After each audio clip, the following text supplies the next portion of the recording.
On September 1, 1969, a group of about 70 Libyan army officers, calling themselves the Free Unionist Officers, launched a carefully planned coup d'etat. At the forefront of this group was a young army captain by the name of Muammar al-Gaddafi. His role in organizing and leading the operation, whilst minimizing bloodshed, quickly elevated him to a prominent position. Promoted to colonel and appointed commander-in-chief of the Libyan armed forces, he soon became the recognized leader of the country. The new government quickly began reshaping Libyan society. It banned alcohol consumption, closed churches and nightclubs, declared Arabic the only official language, and seized foreign-owned banks, reflecting Gaddafi's deep Islamist convictions, his vision of Arab nationalism, and his determination to assert Libya's economic independence. Removing what he saw as symbols of foreign domination, Gaddafi ordered the closure of American and British military bases in Libya and expelled the few Italian residents who still lived in the country. In the oil sector, which American-led international companies dominated, the government imposed strict new operating conditions, forcing these companies to negotiate on Libya's terms. As these transformative policies were being implemented, it became increasingly important to reflect on the broader historical forces that had shaped Libya's identity. From 1551 to 1911, much of Libya was under the rule of the Ottoman Empire. During that time, Libya was never a single unified country. It was made up of three distinct regions: Cyrenaica in the east, Tripolitania in the northwest, and Fezzan in the southwest. These divisions represented different ways of life, attitudes towards foreign influence, and deep-seated rivalries. Coastal regions like Tripolitania prospered under trade with Europe and often cooperated with foreign rulers, while resistance to foreign rule was strongest in the remote deserts of Cyrenaica and Fezzan. It was Cyrenaica that became the heart of Libya's resistance to Italian colonization. From this region came the Senussi movement, an Islamic religious order that would later give Libya its first monarch. You see, the Italian conquest of Libya in 1911 took on a brutal turn in the early 1930s when Benito Mussolini's fascist ambitions intensified it. Mussolini saw Libyan resistance as a direct challenge to his vision of Italian pride. In 1930, he dispatched General Rodolfo Graziani to put an end to the Senussi-led resistance. Graziani's methods were ruthless. His forces bombed civilians, tortured prisoners, and desecrated copies of the Quran. Around 12,000 Libyans were killed each year under his command. By the time the Italians secured full control, an estimated 750,000 Libyans had been killed. These atrocities left deep scars on Libyans, particularly Gaddafi, whose grandfather had died fighting the Italians. Additionally, 300 members of his Kadhafiya tribe were forced to flee to Chad, driven from their homeland by the violence of the Italian occupation. Italian rule left Libya's social and political landscape in ruins. Decades of violence and neglect had left the country with no modern institutions and a population that had never been allowed to govern itself. However, with Italy's eventual defeat in World War II, Libya was split between British and French administrations. The British oversaw the regions of Cyrenaica and Tripolitania, while the French took control of the Fezzan region. It wasn't until 1951 that Libya became an independent kingdom under King Sayyid Idris al-Senussi, becoming the United Kingdom of Libya. This new nation had little in the way of resources, with an annual income of only £3 million, mostly from the rents of British and American military bases. During these formative years, a 9-year-old Muammar Gaddafi was coming of age in the dusty Libyan countryside, where he witnessed the struggle to build a new nation from the remnants of colonial rule. Muammar Mohammed al-Gaddafi was born in 1942 into the vast and rugged deserts of Tripolitania, just south of Sirte. He was the youngest of 4 children and the only son of his illiterate parents. Gaddafi's father recognized the importance of education and made great sacrifices to send him to school, an opportunity that would become the foundation for Gaddafi's political ambitions. In school, Gaddafi began to shape his ideals and political instincts. He found himself in an environment filled with the energy of Arab nationalism and was exposed to the ideas of Gamal Abdel Nasser, Egypt's revolutionary president and a champion of Arab unity and anti-colonial struggle. For Gaddafi, Nasser was not just a political figure. He was a model of leadership and defiance, a man of charisma and purpose who embodied the ideals he wanted to live by. Gaddafi's political awakening was not limited to ideas. He took action. He organized protests and distributed posters that criticized King Idris's pro-Western monarchy. In 1964, while studying at the Royal Military Academy in Benghazi, he and his closest allies secretly formed the Central Committee of the Free Officers Movement. Much like Nasser's Egyptian free officers, they met in secrecy, pooled their salaries, and shared critical intelligence. Graduating in August 1965, Gaddafi became a communications officer in the Army's Signal Corps. There, he continued to build his networks, carefully avoiding detection by the regime's security forces. When Idris became king in 1951, Libya was one of the poorest countries in the world. The economy was so weak that many Libyans survived by collecting and selling leftover scrap metal from World War II. Only foreign aid from the Western countries that had helped create the monarchy kept Libya afloat. The literacy rate was around 10%. Women had virtually no rights, and most of the land was too dry for farming. Furthermore, there was no shared sense of Libyan identity in those early years. Libyans still thought of themselves as Cyrenaicans, Tripolitanians, or Fezanis. That began to change with the discovery of oil in 1959. Almost overnight, Libya's fortunes were transformed. By 1963, oil was flowing in vast quantities, and the country's economy began to boom. To manage oil revenues more effectively, Libya abandoned federalism and became a unitary state. The new wealth funded jobs, schools, and urban growth. Yet this transformation also brought new problems. Corruption flourished as government jobs became keys to wealth and influence. Idris knew reforms were needed, but he was an aging, frail man, unable to stand up to his advisors who profited from the status quo. Meanwhile, across the region, Arab nationalism grew stronger every day. People were inspired by the ideals of unity, socialism, and anti-colonialism. While the monarchy tried to present itself as both Arab and Islamic, it was too visibly tied to British and American interests to convince the people. Against this backdrop, Gaddafi emerged as a symbol of youthful determination and Arab unity. As a young man, he had been shaped by the great upheavals of the Arab world. The Arab defeat of 1948, the Egyptian Revolution in 1952, the Suez Crisis of 1956, and the Egypt-Syria Union of 1958. These events taught him that Arab unity and resistance to foreign domination were essential. In the summer of 1969, with whispers of a coup echoing across Libya, King Idris traveled abroad to Turkey and Greece. Gaddafi and his free officers saw this as an opportunity to take over and launched Operation Jerusalem on September 1, 1969. Striking swiftly and decisively, the free officers seized control of the airports, police stations, radio stations, and key government buildings in Tripoli and Benghazi.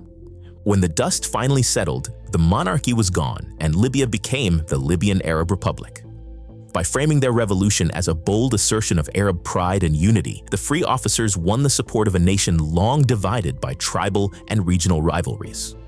Their message resonated powerfully. Libya would no longer bow to foreign powers or local elites. It would be guided by the principles of Arab nationalism, social justice, and self-reliance.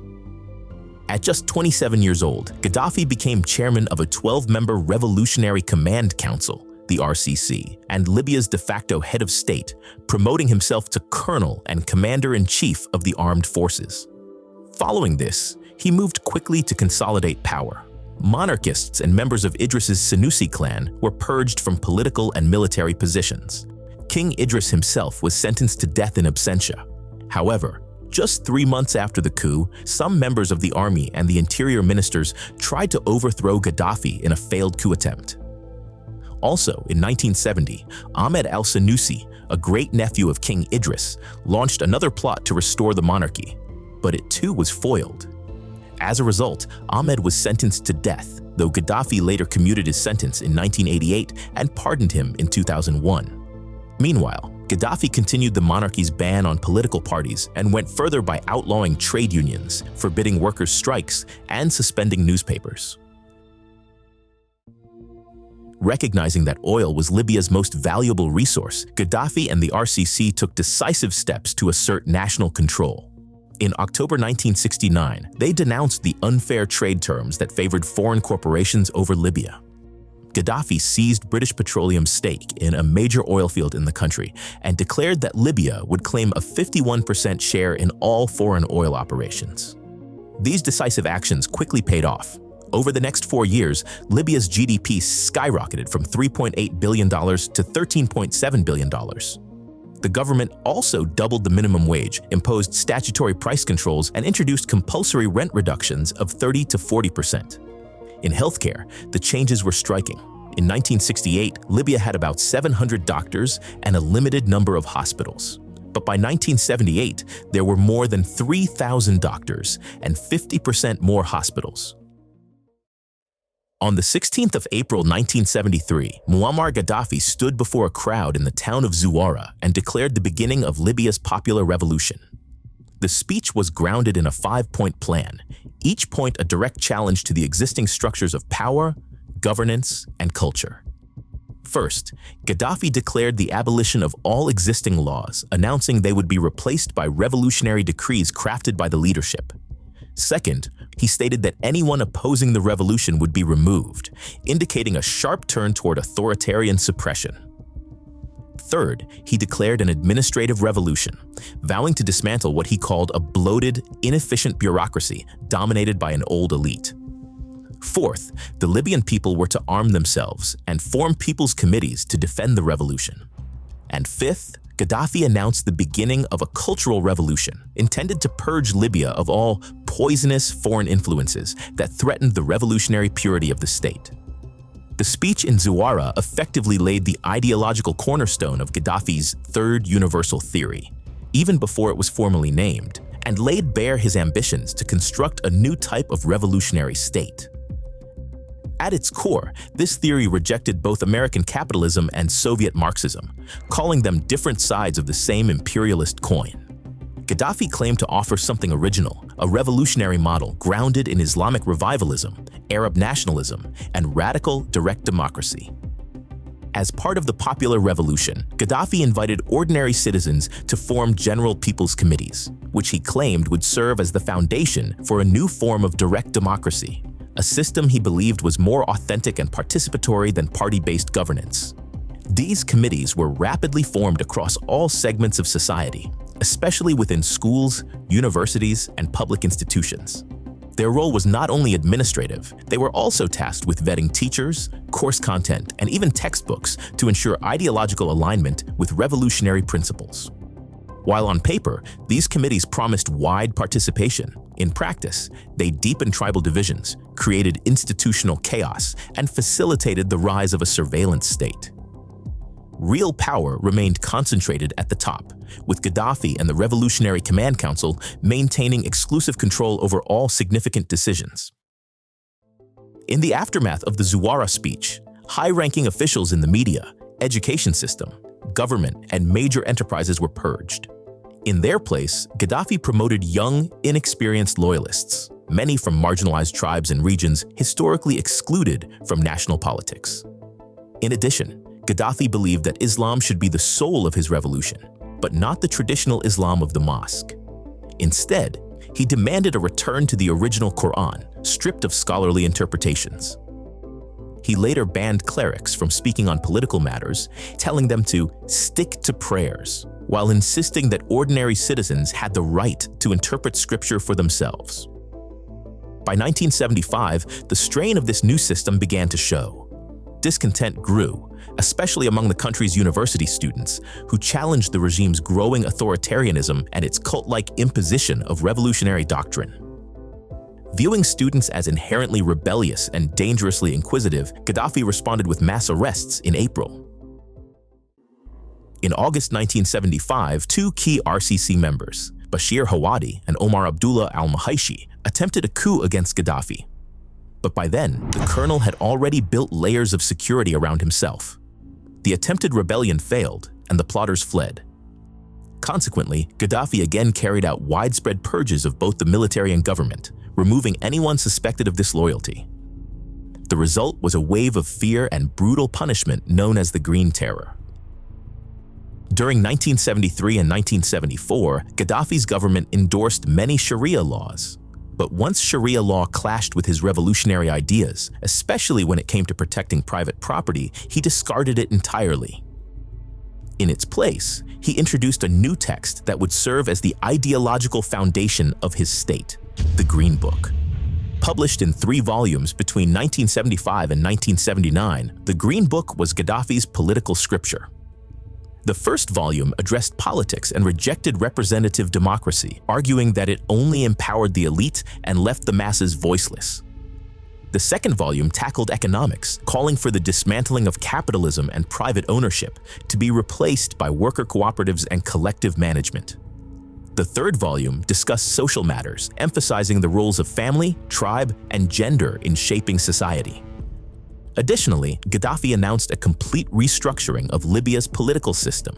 He declared the dissolution of the Libyan Arab Republic and the creation of a new state, the Great Socialist People's Libyan Arab Jamahiriya, a term he coined to mean state of the masses. Libya would now be governed according to the Green Book and adopt a new all-green flag to symbolize its transformation. Driven by his vision of equality, Gaddafi launched a sweeping campaign of social engineering. The state took over all import, export, and distribution functions and replaced private shops with government-run supermarkets. In 1978, the government issued decrees to ensure that every adult Libyan owned a home. Families were banned from owning more than one house. Rental properties were confiscated by the state and sold to tenants at subsidized prices. These moves, while seemingly populist, disrupted the housing market and undermined long-standing property rights. Resistance soon spread beyond Libya's borders. The National Front for the Salvation of Libya, formed by exiled dissidents, launched several attacks. In response, Gaddafi ordered all Libyans abroad to return home by June 10, 1980, or face assassination. Over the next 3 months, at least 10 Libyan exiles were murdered in Europe, including former diplomats, journalists, students, and military officers. From the day he seized power in 1969, Gaddafi dreamed of a united Arab world, liberated from colonial legacies and bound by revolutionary zeal. He met with the leaders of Egypt, Syria, and Sudan to discuss the possibility of merging their nations into a single revolutionary state. However, the sudden death of Nasser in September 1970 changed the Arab political landscape. Nasser's successor, Anwar Sadat, took a different approach. Rather than pushing for a single unified Arab state, Sadat proposed a political federation, a looser partnership of Arab countries. This was implemented in April 1971, with Libya contributing large grants of its oil wealth to each country to strengthen these bonds. But right from the very beginning, the relationship between Sadat and Gaddafi was anything but smooth. On February 21, 1973, Israeli jets shot down Libyan Arab airline Flight 114, which had strayed into Israeli-controlled airspace during a sandstorm while traveling from Tripoli to Cairo. The plane was fired upon when the French pilot allegedly failed to respond to orders. Only 5 of the 113 people aboard survived. This angered Gaddafi. He believed Egypt had failed to protect the aircraft and allowed Libyan blood to be spilled on its doorstep. The fallout led to one of Gaddafi's most unhinged plots: a secret order to sink the Queen Elizabeth II, a British liner carrying American Jews to Haifa to celebrate Israel's 25th anniversary. Gaddafi instructed an Egyptian submarine moored in the Gulf of Tripoli to attack the ship en route. But the submarine crew, uneasy with the gravity of the mission, confirmed the order with Egyptian officials. Sadat, horrified, canceled the plan immediately. The consequences of success would have been catastrophic, potentially triggering a regional or even global war. Later that year, Egypt and Syria launched the Yom Kippur War against Israel without telling Gaddafi. Worse still, Egypt, after the war, agreed to participate in peace talks with Israel. You see, Gaddafi considered diplomacy with Israel nothing less than betrayal. In the years that followed, his hostility towards Sadat exploded. He began openly calling for the Egyptian president's overthrow. In 1977, tensions between Egypt and Libya erupted into a brief but bloody border conflict. The war lasted just 4 days and ended only after Arab leaders stepped in to mediate a ceasefire. However, When Sadat signed the Camp David Accords in 1978, agreeing to normalize relations with Israel, Gaddafi led the Arab backlash. Libya lobbied to have Egypt expelled from the Arab League, a campaign that succeeded in 1979. For the next decade, Egypt was ostracized by much of the Arab world. By the beginning of the 1980s, the grand vision that had animated Gaddafi's early years had begun to crumble. His dream of Arab unity had alienated nearly every Arab government. His ideology was seen not as inspiring, but as dangerous. His calls for revolution were interpreted not as solidarity, but as subversion. His relationships with Egypt, Tunisia, Syria, Sudan, and others had devolved into open hostility or suspicion. However, no regime inspired Gaddafi's contempt more than Saudi Arabia. He resented everything the kingdom represented: monarchical privilege, pro-American foreign policy, and its control over Mecca and Medina, the holiest cities in Islam. He encouraged the Saudi people to revolt and reportedly plotted several subversive acts, including the 1973 bombing of the Saudi embassy in Sudan. None of these attempts achieved their goal, but they cemented Gaddafi's role as the most outspoken critic of the Saudi regime. The Saudis, in turn, considered Gaddafi's regime illegitimate and withheld diplomatic recognition longer than any other Arab state. As Gaddafi's influence with the Arab world began to deteriorate, the colonel shifted his gaze towards sub-Saharan Africa, where he sought not only redemption, but dominion. Africa was geopolitically fragmented, underdeveloped, and in need of aid, precisely the kind of landscape Gaddafi could manipulate. One of his first major moves was a direct diplomatic assault on Israel's African alliances. Since the 1960s, Israel had cultivated strong ties across Africa through agricultural aid and development projects. But Gaddafi saw Israel's presence on the continent as a strategic and ideological threat. In 1973, following the Yom Kippur War, he launched a campaign to sever Africa's ties with Israel. His methods were simple: money in exchange for loyalty. Between 1973 and 1979, Libya provided over $500 million in aid to African countries, especially the Congo and Uganda, and set up joint venture companies to spur trade and development. Through financial pressure, he convinced 8 African nations to sever diplomatic ties with Israel in 1973. Of all Gaddafi's African alliances, none was more disastrous than his loyalty to the Ugandan president, Idi Amin. Gaddafi admired Amin's eccentricity and anti-Western position. The two men developed a close bond, with Libya providing military and economic aid, and Uganda adopting Libya's anti-Israel rhetoric. However, when Amin's regime collapsed under a Tanzanian-led invasion in 1979, Gaddafi rushed to his allies' aid, airlifting 2,000 Libyan troops to defend Kampala. It was a disaster. The Ugandan army fled, leaving the Libyans stranded. As a result, about 400 Libyan soldiers were killed during the invasion. Although Gaddafi's intervention in Uganda ended in disaster, a far more chaotic and prolonged entanglement had already begun years earlier in Chad. In 1972, Gaddafi asserted Libya's claim over the Aouzou Strip, a mineral-rich area in northern Chad. That year, he signed a secret agreement with Chadian President François Tombalbaye, granting Libya control of the strip, though the legitimacy of this agreement was later disputed. You see, back in 1935, a Franco-Italian treaty had promised the area to Italy, and thus to Libya, but the treaty was never ratified, and as a result, the land was left in the hands of French-controlled Chad. After gaining independence from France in 1960, Chad, one of the world's poorest nations, found itself ruled by a southern-dominated regime led by François Tombalbaye. Backed by France, Tombalbaye's government represented the mostly Christian and animist South, alienating the largely Muslim North and Center. By 1966, opposition groups from the marginalized North united to form the National Liberation Front of Chad, Frolina, a rebel movement bent on overthrowing the southern-led state. At first, Libya's King Idris offered only symbolic support to the rebels, fearing a rupture in ties with Chad. But when Gaddafi seized power in 1969, everything changed.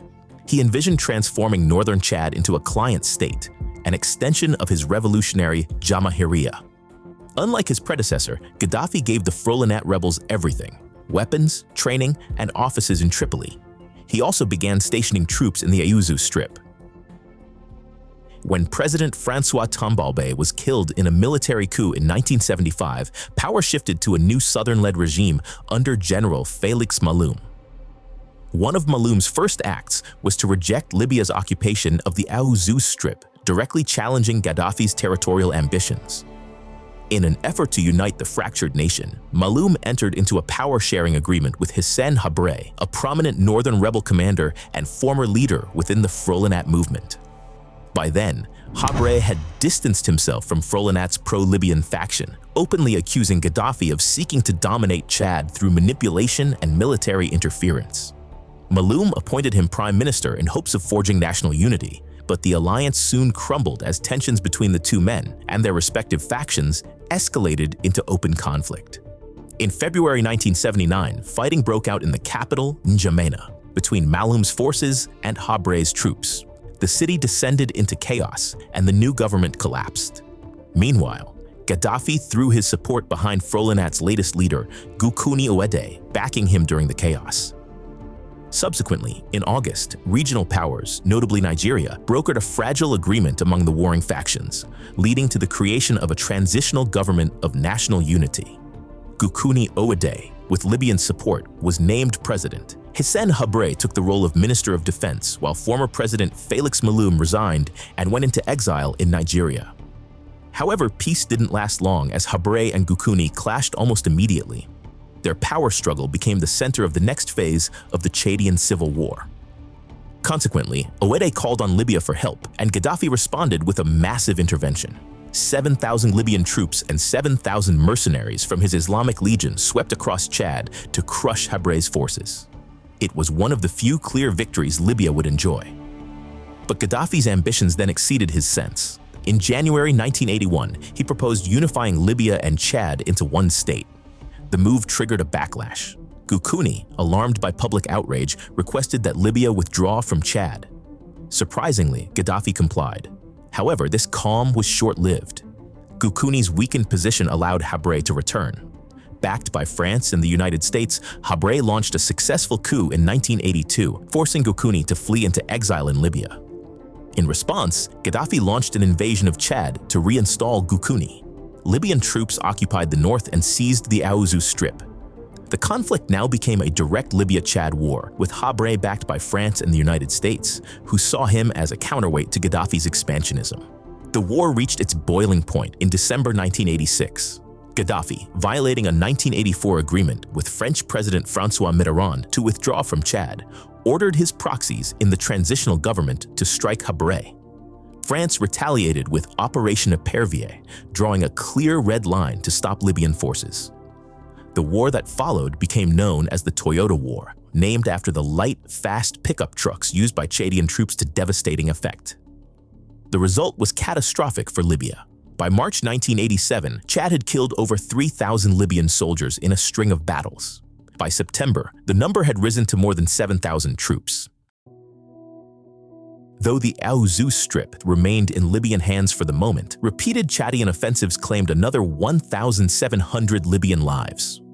The conflict dragged on until 1991, when Habré was deposed in a coup by General Idriss Déby, ironically with Libyan backing. In 1992, the International Court of Justice ruled overwhelmingly in Chad's favor, affirming its sovereignty over the Aouzou Strip. Following this, Gaddafi formally ceded the territory, signing a treaty of friendship with Déby in Tripoli. In the meantime, Gaddafi and the RCC orchestrated a rapid military buildup. They began purchasing weapons from the Soviet Union, strengthening Libya's position and aligning with the Soviets in ways that raised tensions with the US, already locked in the Cold War with the Soviet bloc. You see, Gaddafi's foreign policy was driven by deep-seated convictions. He was especially critical of the US for its unwavering support of Israel. To him, the 1948 creation of the State of Israel represented a Western colonial occupation imposed on the Arab world. He believed the Arab states had a duty to wage a continuous war against Israel. In 1970, he launched a jihad fund to finance Palestinian and other Arab militants fighting against Israel. He also supported Yasser Arafat, the chairman of the Palestine Liberation Organization, as the legitimate leader of the Palestinian struggle. But over time, he grew frustrated with Arafat's moderate approach, believing that only more radical action would drive Israel out of Arab lands. As a result, Gaddafi shifted his support to other militant Palestinian groups. At the same time, the Libyan leader's foreign policy grew increasingly erratic. In the years that followed, Gaddafi would not only spread his ideology, but also export violence.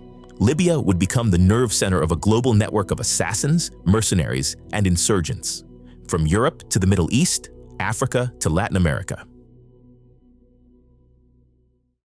When Gaddafi seized power in Libya in September 1969, the United States was among the first countries to recognize the new regime. The speed of this recognition shocked many in the Arab world. Some even speculated that Gaddafi might have been a U.S. puppet. At the time, Washington hoped he might be another oil-rich leader they could work with. In fact, the U.S. moved swiftly to hand over its key military base located just outside Tripoli. They left behind equipment and personnel housing, apparently ready to cooperate with the new Libyan leadership. Furthermore, U.S. intelligence agencies were said to have helped thwart 2 coup attempts against Gaddafi in 1969 and 1970.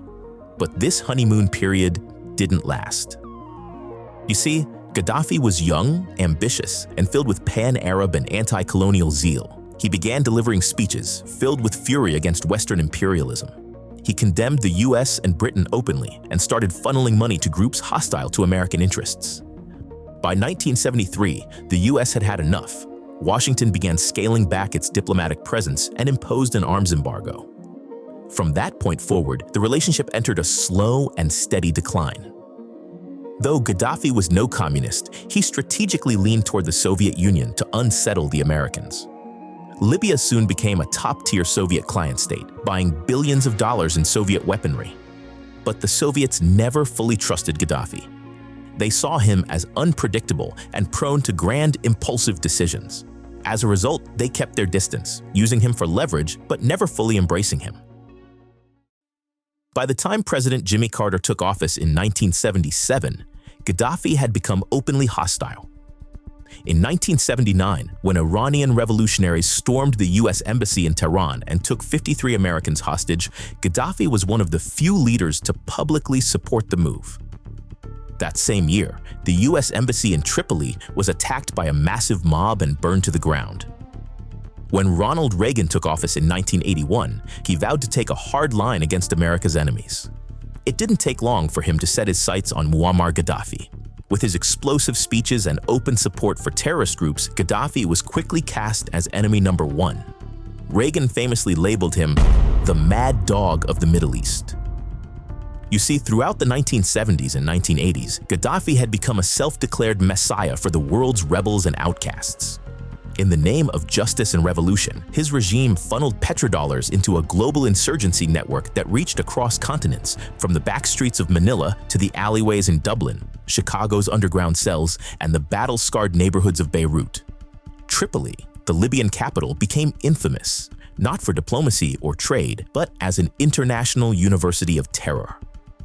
Militants from around the globe passed through Libyan camps, learning the tactics of sabotage, guerrilla warfare, and assassination. By channeling money and arms to revolutionaries and insurgents, Gaddafi accomplished multiple objectives. He could harass and retaliate against former colonial rulers, elevate Islam as a political force, empower small nations struggling for independence, and destabilize regimes he found ideologically offensive. His support was often erratic and contradictory. He backed Islamists and Marxists, secularists and fanatics, Shia and Sunni, leftists and ultranationalists. Still, in the Arab street, he was admired for his audacity and courage in challenging the West, especially the United States. At the heart of his mission, however, was a cause he considered sacred: Palestine. Gaddafi's stance on the Israeli-Palestinian conflict was personal and violently uncompromising. While most Arab nations gradually shifted toward diplomacy with Israel, Gaddafi reacted with fury. Egypt, Jordan, Lebanon, and even Syria began exploring peaceful resolutions. The Libyan leader denounced them all, condemning them as traitors to Islam and demanding that their governments be overthrown. As the Palestinians realized that traditional warfare against Israel was unsustainable, Gaddafi saw an opening. He would use Libya's immense oil wealth to fund those factions willing to take a more extreme approach. Gaddafi diverted his support to the Popular Front for the Liberation of Palestine, the PFLP, a group infamous for hijackings and bombings. It was through these associations that he became closely linked to Ilich Ramirez Sanchez, better known as Carlos the Jackal, a Venezuelan-born international terrorist and a close ally of the PFLP.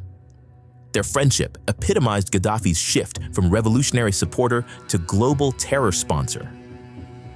One of the most notorious examples of Gaddafi's support came in 1972 when he funded the Black September organization, which carried out the Munich massacre, killing 11 Israeli athletes and 1 German police officer during the Olympics in West Germany.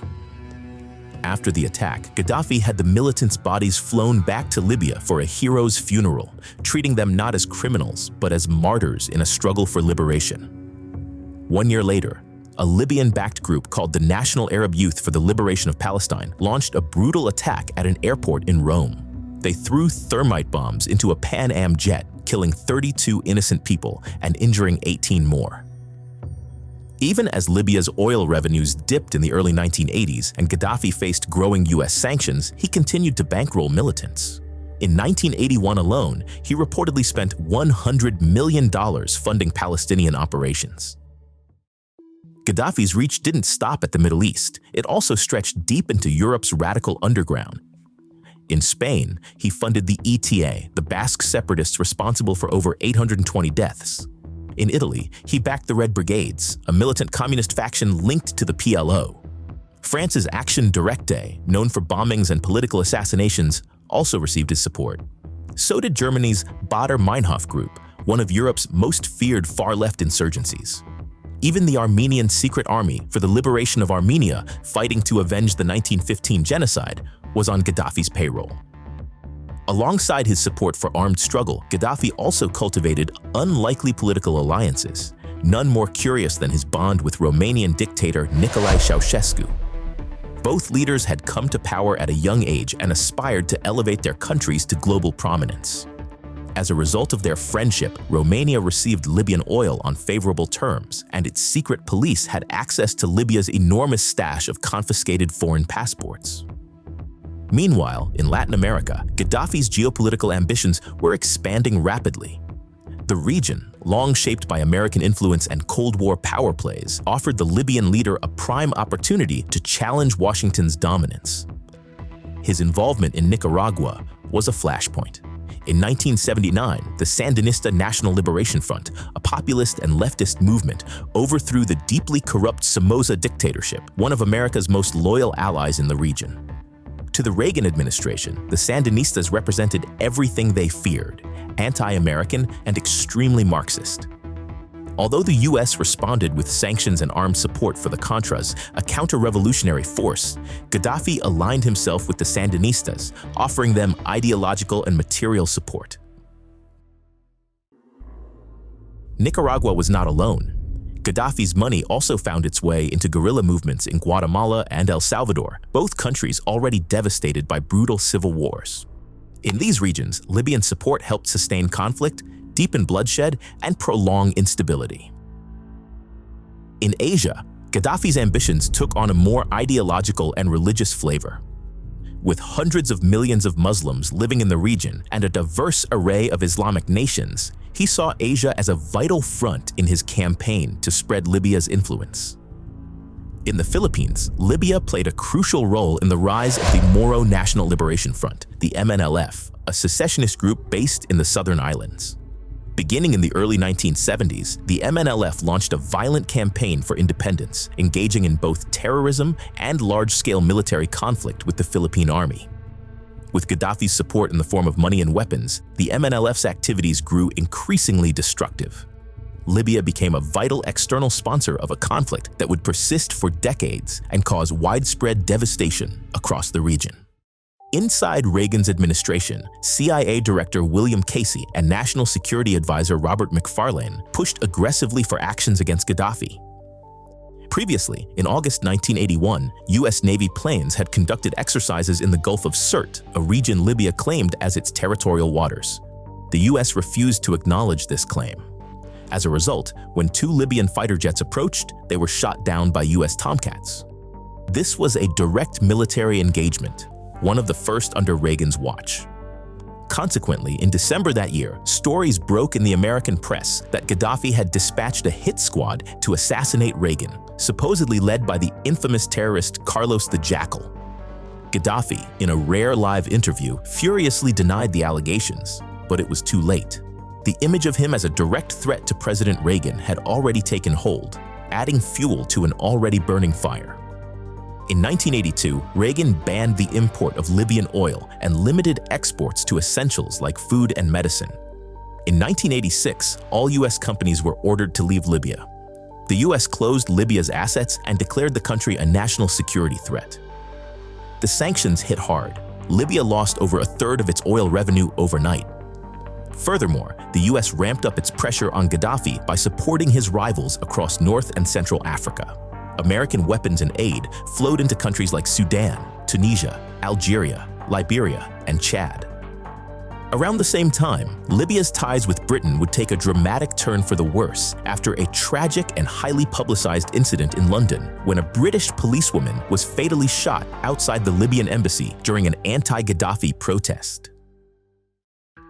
On the morning of April 17, 1984, Police Constable Yvonne Fletcher stood on duty outside the Libyan embassy in St. James's Square, London. She had been assigned to monitor a planned protest organized by Libyan dissidents determined to speak out against the repression of Gaddafi's regime. Standing beside her was her fiancé and fellow officer, Michael Little. Neither of them knew that within moments, their lives and the relationship between Britain and Libya would be changed forever. 2 days earlier, on April 15th, Libyan students in London had learned of a horrifying development back home. 2 students from the University of Tripoli had been publicly executed, likely for voicing opposition to the Gaddafi regime. For the Libyans in exile, it was yet another reminder of the brutality they had fled. In response, they organized a peaceful demonstration outside the Libyan embassy in London, but word of the protest had reached the embassy. On April 16th, the staff inside the building, many of them hardcore Gaddafi loyalists, called for reinforcements. Soon, Gaddafi supporters from across the UK were summoned to mount a counter-demonstration. That morning, as the protests began, tension ran high.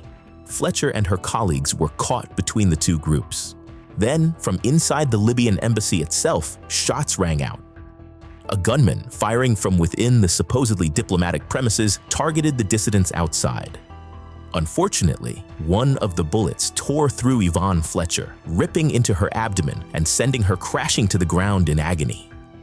Despite frantic efforts by her fellow officers and paramedics, Fletcher was pronounced dead by midday. The murder of a British officer by a foreign diplomat on British soil was an event so surreal, so audacious, that there was no precedent. The British police were outraged. The public was in shock. Yet the legal and diplomatic framework for handling such a crime simply didn't exist. The shooter, whoever they were, could not be arrested without triggering an international crisis. Ultimately, the result was a complete breakdown of diplomatic relations between Libya and Britain. After 10 days of tense negotiations, it was agreed that all Libyan diplomats working at the embassy would be expelled from Britain. They were escorted to Heathrow Airport, briefly questioned, and then flown back to Tripoli. Fletcher's murder, in Gaddafi's eyes, was Britain's fault. The colonel saw it as part of a Western-backed campaign to destabilize his regime. His hatred for Britain, already intense, became personal. He loathed British Prime Minister Margaret Thatcher and strengthened a covert alliance he had been nurturing for years with the Provisional Irish Republican Army. Mr. President, are we in a state of undeclared war with Libya? Not on his side. He's declared it. We just haven't recognized the declaration yet, nor will we. No, it's, as I say, we're going to defend ourselves, and we're certainly going to take action in the face of specific terrorist threats. By 1985, a new wave of terrorism hit the West. Attacks in airports in Rome and Vienna left 20 people dead, including 5 Americans. Gaddafi praised the gunmen, calling the attacks justified retaliation for Israeli bombings in Tunisia. Then, on April 5, 1986, a bomb exploded in the La Belle Discotheque in West Berlin, killing a U.S. soldier and a Turkish woman and injuring over 200 people. U.S. intelligence claimed to have intercepted Libyan communications confirming responsibility. To Reagan, this was the final proof. My fellow Americans, at 7 o'clock this evening, Eastern Time, air and naval forces of the United States launched a series of strikes against the headquarters, terrorist facilities, and military assets that support Muammar Gaddafi's subversive activities. The attacks were concentrated and carefully targeted to minimize casualties among the Libyan people, with whom we have no quarrel. Colonel Gaddafi is not only an enemy of the United States.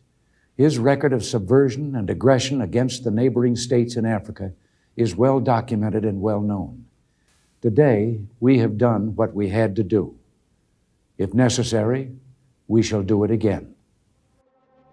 On April 15, 1986, just after 2 a.m., the U.S. launched Operation El Dorado Canyon. American warplanes bombed key targets in Tripoli and Benghazi. One of the primary targets was Gaddafi's heavily fortified residence in Bab el-Azizia. The airstrike lasted just 11 minutes, but it was devastating. Heavy Libyan anti-aircraft fire lit up the sky. Even though one American F-111 aircraft was shot down and crashed into the ocean, the remaining jets returned to Britain, completing one of the longest bombing missions in modern military history. In the end, around 100 Libyans were killed, including Gaddafi's adopted daughter Hana, though her existence remains disputed.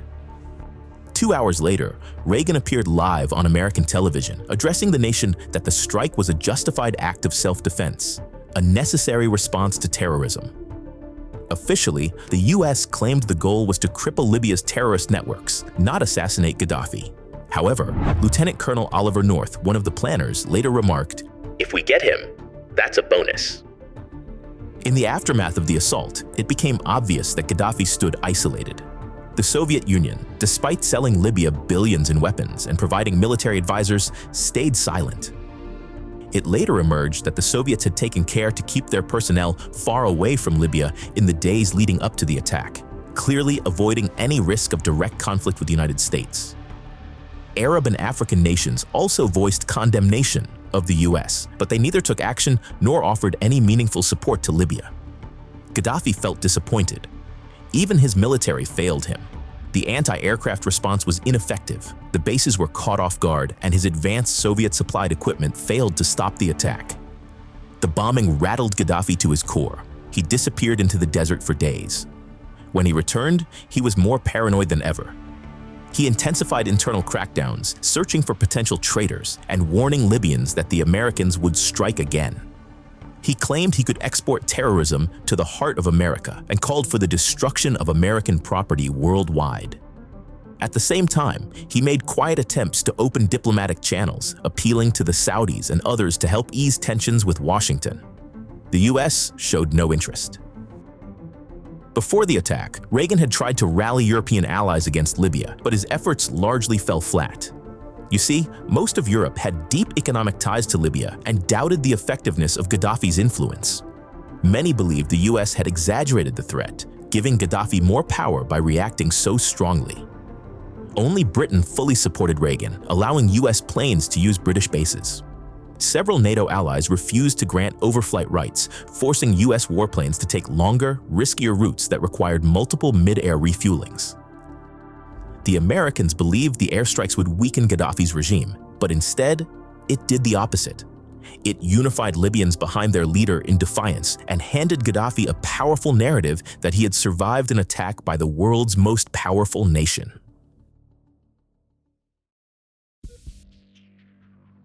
At about 7:03 p.m. on December 21, 1988, Pan Am Flight 103, en route from London to New York, exploded over the small Scottish town of Lockerbie. The aircraft had only been in the air for 38 minutes. A bomb, concealed inside a brown Samsonite suitcase filled with children's clothes, had been smuggled aboard. The briefcase had originated in Malta, passed through Frankfurt, and was ultimately loaded onto the ill-fated Boeing 747 at Heathrow. When the bomb detonated in the cargo hold, it tore a hole through the fuselage. The aircraft broke apart in midair, and its fuel-laden wings fell like fireballs onto Sherwood Crescent, igniting a residential street. 259 passengers and crew perished, along with 11 Lockerbie residents. It was the deadliest terrorist attack ever committed on British soil. In the aftermath, investigators and intelligence agencies were flooded with theories. But the most compelling theory pointed to Iran, seeking revenge for a recent atrocity. In July 1988, 5 months before the Lockerbie bombing, the USS Vincennes, a U.S. Navy cruiser, had shot down Iran Air Flight 655, killing 290 civilians, mostly Iranians. Enraged, Iran allegedly sought retaliation. According to the CIA, the Iranian government paid $10 million to the General Command of the Popular Front for the Liberation of Palestine, the PFLP-GC, to target an American civilian plane. The PFLP-GC had ties to both Syria and Iran, and witnesses later claimed the group appeared flush with money shortly after the bombing. For 2 years, the Iran-Syria PFLP theory dominated. But in 1990, a different narrative began to form. Investigators found a small fragment of a circuit board among the wreckage, allegedly from a Swiss-made timer that had been sold exclusively to Libyan intelligence. From this tiny clue, a new theory took shape. 2 Libyan agents had planted the bomb. British and American investigators identified the suspects as Abdelbasset al-Megrahi, a Libyan intelligence officer, and Lamin Khalifa Fhimah, a former airport security chief.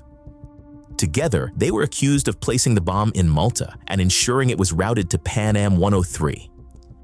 Investigators now had every reason to believe that the Lockerbie attack, according to the new theory, fit into a broader pattern of Libyan state-sponsored violence.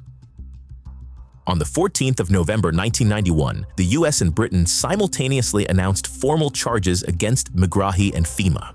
The indictment accused them of conspiracy, murder, and violating aviation security laws. But Gaddafi refused to extradite them, citing the Montreal Convention, which gave Libya the right to prosecute crimes committed by its nationals on foreign flights. Gaddafi's defiance triggered immediate global backlash. In March 1992, the United Nations passed Resolution 748, imposing sanctions on Libya. A ban on air travel, freezing of assets, and restrictions on oil-related technologies soon followed. In 1993, Resolution 883 strengthened these sanctions, deepening Libya's economic isolation. But the sanctions only went so far. Libya's oil exports were never fully cut off. Countries like Germany and Italy, heavily reliant on Libyan oil, quietly pushed back against a total embargo. Italian refineries even confessed they couldn't process any other type of crude. And so, even under the toughest sanctions, Libya still held economic leverage. Oil contracts continued, and the country remained integrated in the global energy market. Throughout the standoff, Gaddafi insisted he did not know about the Lockerbie bombing. Many observers believe that while Libya may have had a role, the West chose Gaddafi as a politically convenient villain, easier to blame than Iran or Syria, whose cooperation was needed for the Gulf War and the peace efforts in the Middle East. In 1995, Gaddafi lashed out at his Arab allies, calling them untrustworthy after they failed to rally behind him. But just as the Arab League turned its back, an unexpected figure stepped into the spotlight: the South African president, Nelson Mandela. Mandela had long admired Gaddafi for supporting the African National Congress during its struggle against apartheid. In 1997, he visited Libya, awarded Gaddafi the Order of Good Hope, and condemned the sanctions. More importantly, Mandela began mediating. After years of negotiation, Libya agreed in 1998 to a compromise. The suspects would be tried in a neutral third country under Scottish law at a special court set up in Camp Zeist in the Netherlands. In 2000, the long-awaited trial of Megrahi and Fhimah began under intense international scrutiny. The following year, the verdict was in. Fhimah was acquitted and released, while Megrahi was found guilty and sentenced to life in prison, with a minimum term of 27 years. But this troubled many observers. You see, the case against Megrahi rested largely on circumstantial evidence and testimony from controversial witnesses. Critics called the verdict totally incomprehensible. Still, Megrahi was sent to a prison in Glasgow. He continued to protest his innocence, launching multiple appeals. In 2009, he was released on compassionate grounds due to terminal prostate cancer. He returned to Libya and died in 2012. In the meantime, Gaddafi agreed to pay $2.7 billion in compensation and sent a letter to the UN, accepting responsibility for the actions of his officials. However, the statement made no mention of Megrahi's guilt or Gaddafi's direct involvement. As a result, on the 12th of September 2003, the UN lifted all sanctions against Libya. The fallout from Lockerbie isolated Libya on the world stage, turning Gaddafi into a global pariah. But when the scandal finally ended, Gaddafi started to distance himself from terrorism, signaling a dramatic shift in tone. What followed was a calculated effort to repair Libya's image, re-engage with the West, and reclaim a place in the international community. For a while, it worked, but in the end, none of it would save him. For most of the late 20th century, the relationship between Libya and the United States was defined by hostility. While many European nations maintained varying levels of engagement with Gaddafi, even through the turbulent 1990s, the United States took a far harder line. Diplomatic relations had been severed since 1980, and Libya remained on the US list of state sponsors of terrorism for over 2 decades. But time and necessity began to change the equation. In 1991, the Gulf War sent a powerful shockwave through the Arab world. As American tanks rolled into Iraq and Saddam Hussein's hold on power began to collapse, another leader watched with growing unease, the person of Libya's Muammar Gaddafi. Like Saddam, Gaddafi was a dictator presiding over vast oil reserves, widely detested by the West, and dangerously isolated on the world stage.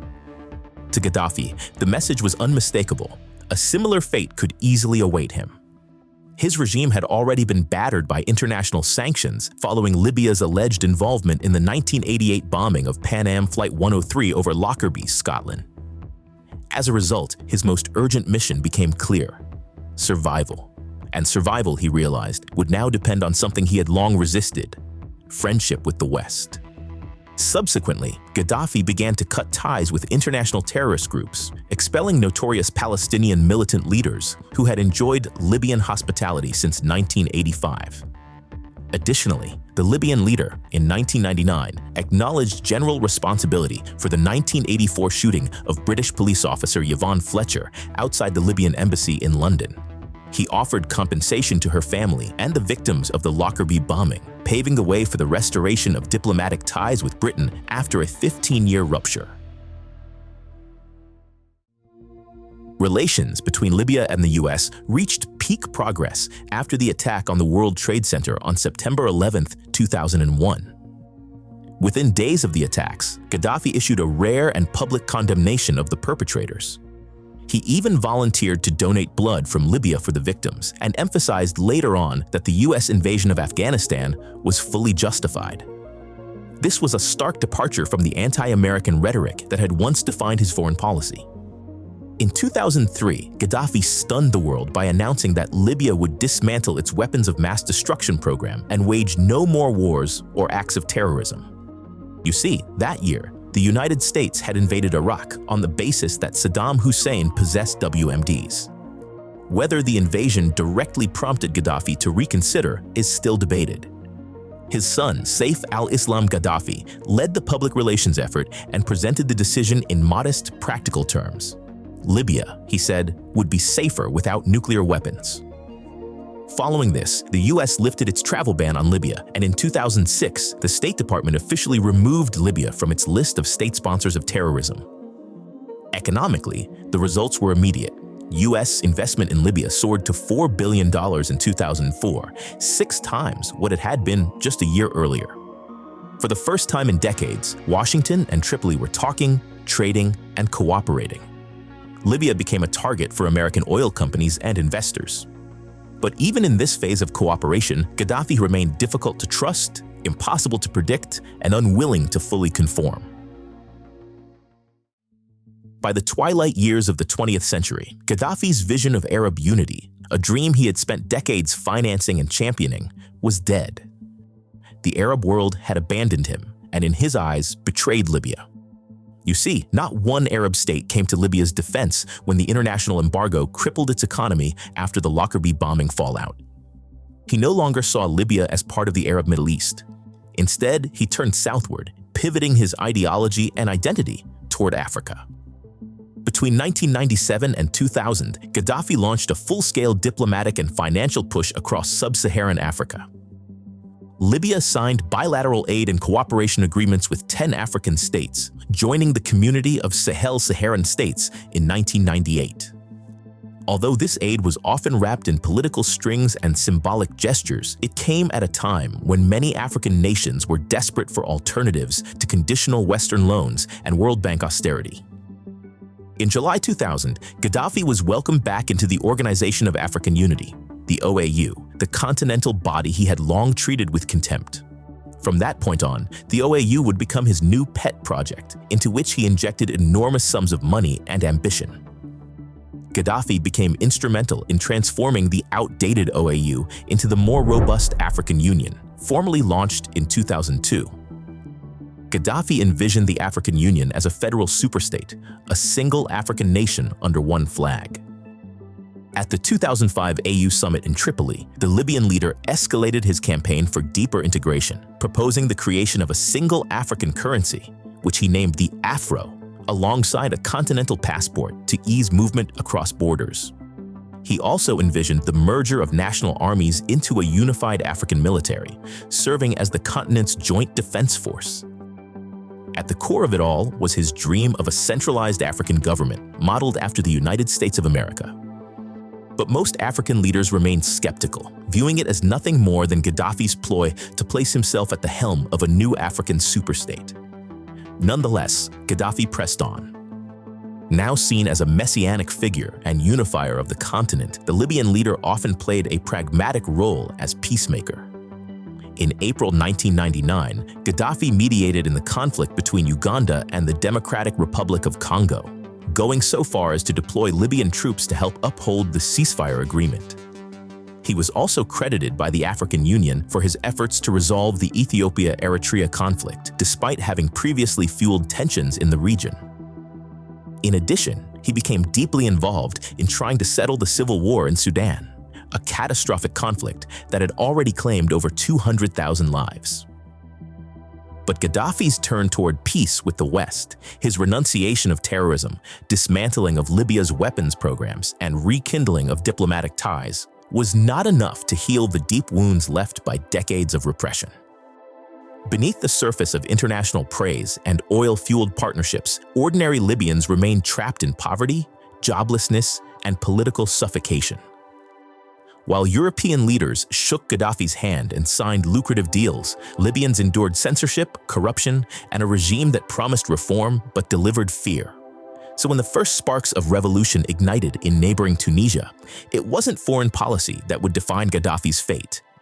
It was the voices of his own people, rising after 40 years of silence.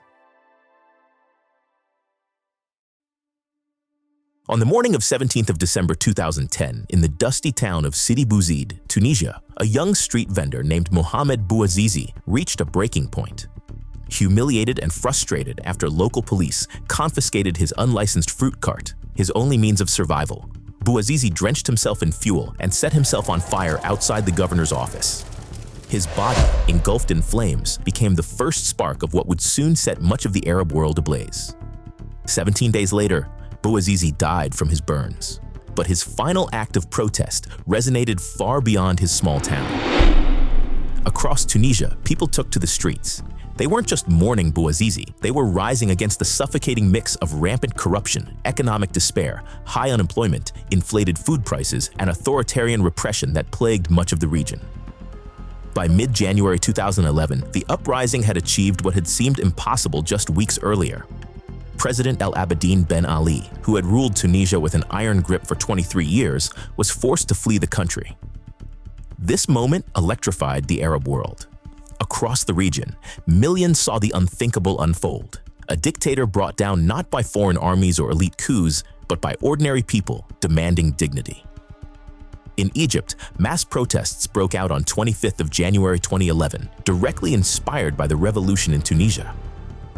In a matter of 18 days, President Hosni Mubarak, one of the longest-serving leaders in the Middle East, was forced to resign. He was later arrested and put on trial for the murder of protesters during the unrest. Meanwhile, in Libya, Gaddafi viewed these revolts through a lens of denial and delusion. As unrest began to stir in his own country, he stood by his fellow autocrat Ben Ali. In a televised address, he said he was pained by the events in Tunisia and blamed the uprising on foreign meddling, particularly the WikiLeaks diplomatic cables that had exposed the corruption in Ben Ali's regime. Rather than acknowledge the people's grievances, Gaddafi recommended that Ben Ali be reinstated and went so far as to propose that Tunisia adopt Libya's system of government. Behind this public bravado, however, was real anxiety. Tunisia's revolution had terrified the aging strongmen of the region. Gaddafi feared that Libya could be next. In a preemptive move, the regime cut customs duties and slashed food prices in mid-January 2011, hoping to quiet any unrest.